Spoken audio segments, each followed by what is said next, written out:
Ето ни. 50 метра само по-нагоре. Виждате тук купчени от огромни камъни. Хоп! Какво откриваме?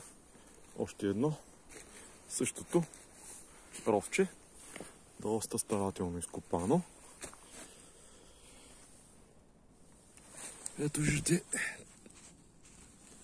вида на камъка. Червен. Ето го и ровчето. Този път доста по-плитичко, но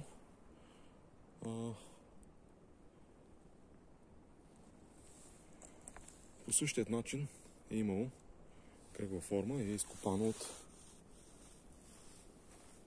иманяри. Вероятно.